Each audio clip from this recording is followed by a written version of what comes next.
कहानी के लेखक हैं आदित्य नीला Dilip Nimkar.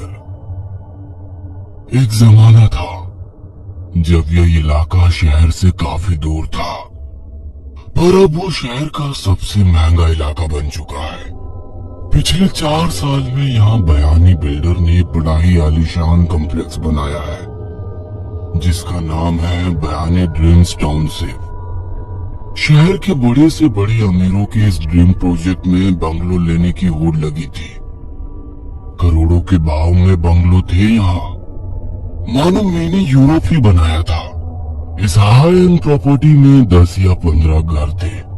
Club, swimming pool, lawn, garden, restaurant, supermarket, सब कुछ था। शेट्टी फैमिली यहाँ रहने आई तब उनके 9 साल छोटे बच्चे केशु को सबसे पसंद आई। वो चीज थी वहां पे खड़ा बेजुका। वैसे तो पुराना लग रहा था, पर बहुत ऊंचा। उसका लाठी जैसा बदन, जिसपे मैला सफेद ढीला सा कपड़ा, घास फूस के हाथ और वो मटकी पर बनाया चेहरा। उसे देखकर केशु चौंक गया। ऐसा खिलौना उसने कभी नहीं देखा था। उसके बारे में अपने पिता से उसने पूछा तो उसे पता चला उसे स्कैरक्रो कहते हैं। खेतों में किसान इसे बेजुका खड़े करते हैं ताकि पंछी आकर खेतों से दाने ना चुग पाए। पंछी इन बेजुकाओं को असली इंसान समझते हैं। केशु को ये बात सुनकर अचरज तो हुआ, पर मजेदार भी लगा। दिन बीतते गए। सट्टीज की तरह आसपास के बंगलों में भी लोग आकर बस गए। पड़ोस के बंगले में कपूर परिवार, उसके पीछे पाटिल फैमिली, स्विमिंग पूल के पार मिस्टर शाह का बड़ा सा परिवार। इनकी बीवियों ने तो किट्टी पार्टीज करना शुरू किया। शेट्टी की रेस्टोरेंट चेन थी। शाह फैमिली का बड़ा सा सुपरमार्केट था। पाटिल एनआरआई थे जो कभी कभी ही यहाँ रहते थे। इनके बच्चे क्लब लॉन में खेला करते थे। सारे बच्चों को बेजुका को लेकर बड़ी हैरानी रहती थी। थोड़ा सा डर भी लगता था। रात में वो बेजुका तो मानो सचमुच का कोई आदमी लगता था। कपूर्स की बेटी आशिमा शरारती थी। उसने एक बार बच्चों से कह दिया कि वो बेजुका रात के वक्त जिंदा हो जाता है और पूरे बयानी ड्रीम्स में घूमता है। शुरुआत में किसी ने यकीन नहीं किया, पर केशु के मन में वो बात रह गई। रात को अपने कमरे में सोए केशु की हालत डर के मारे बुरी हो गई थी। कंबल से छुपकर सोए केशु को लग रहा था कोई कमरे में है। उसने कंबल से बाहर निकलकर आंखें खोलकर देखा और देखकर दंग रह गया। सामने की दीवार पर एक साया दिख रहा था। वो साया बेजुका का ही था। केशु की चीख निकल गई। मिस्टर शाह की बेटी हेतल को भी कुछ ऐसे ही दिखाई दिया। अपनी खिड़की में रात के 2 बजे उसे कुछ चलते हुए दिखाई दिया। वो यकीनन बेजुका ही था। हेतल डर के मारे रोने लगी। दूसरे दिन ये कहानी अब आशिमा ने सुनी तो जोर जोर से हंसने लगी। वो बोली कि ये सब झूठ था, डरपोक हो तुम लोग। पर उस पर कोई यकीन नहीं कर रहा था। आखिरकार आशिमा ने चैलेंज किया कि वो खुद रात को अकेली बेजुका के सर पर पत्थर मार के आएगी, उसका सर फोड़ देगी, तब जाके सबको यकीन होगा। सबने हामी भरी। और फिर उस रात गार्डन में बच्चे जमा हो गए। कॉम्प्लेक्स की पिछली साइड में वो बेजुका था। आशिमा ने हिम्मत करके उस ओर चलना शुरू किया। थोड़ी आगे जाती और फिर वो पीछे देखती कि बाकी बच्चे गार्डन में खड़े उसको देख रहे हैं या नहीं। फिर आगे चलने लगती। फिर 2 मिनट बाद पीछे देखती। गार्डन में खड़े बच्चे कांप रहे थे। उन्हें घर जाने की जल्दी थी। अपने पेरेंट्स को बिना बताए ही वो रात को यहाँ आए थे और कॉम्प्लेक्स की सिक्योरिटी हाईटेक होने के कारण घर वालों को बच्चों की फिक्र नहीं थी। पर पेरेंट्स को भी कहाँ पता था कि इस कॉम्प्लेक्स में कुछ ऐसा था जो हाईटेक सिक्योरिटी की ताकत से भी बाहर था। आशिमा आगे चल रही थी। उसके सामने अब ऊंचा खड़ा हुआ बिजुका दिखने लगा। रात के अंधेरे में वो डरावना लगने लगा था, मानो वो आशिमा को गुस्से से दूर रहने को कह रहा था। आशिमा को भी अब डर लगने लगा था। उसने आदतन फिर से मुड़ के पीछे गार्डन में खड़े साथियों की तरफ देखा और वो हैरान हो गई। पीछे न रास्ता था, न घर, न गार्डन, न दोस्त। उसने अपने आप को घने जंगलों के बीच पाया। उसके आसपास ऊंची ऊंची फसलें थी। अंधेरे में सारी घास मानो उसे लपकने को मौजूद थी। आशिमा डर गई।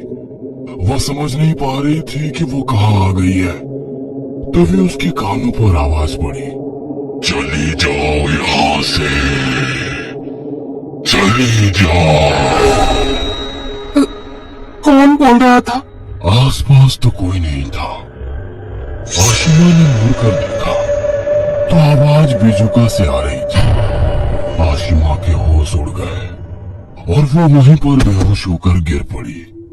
दूसरे दिन जब आशिमा ने आंखें खोली तो वो अपने रूम में थी। उसे वॉचमैन और सोसाइटी के लोगों ने उठाकर घर पर लाया था। बिजुका वहीं के वही था। ना उसके पास कोई पेड़ था, ना जंगल।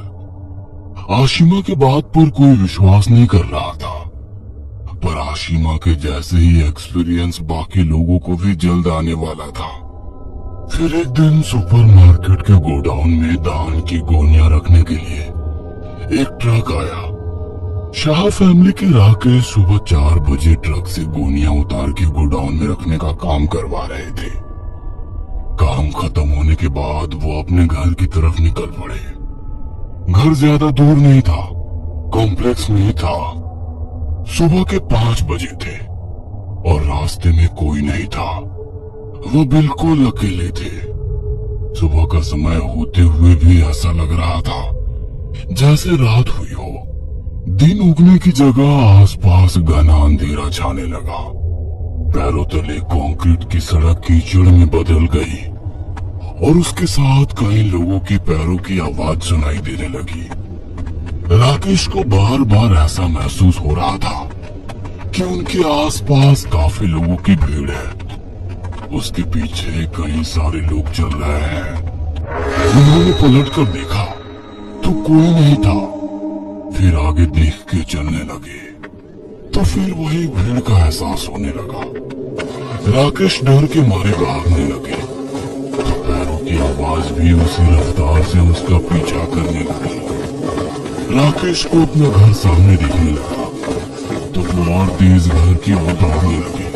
पर जितना वो उस घर के पास पहुंचने की कोशिश कर रहे थे, वो घर उनसे दूर होता जा रहा था। दौड़ते दौड़ते राकेश थक कर गिर गए। जब उन्होंने आंखें खोली तो चारों ओर घूप अंधेरा था। वह एक पेड़ के नीचे पड़े हुए थे। ये किस जगह आ गया हूं मैं? उन्होंने अपने आप से पूछा।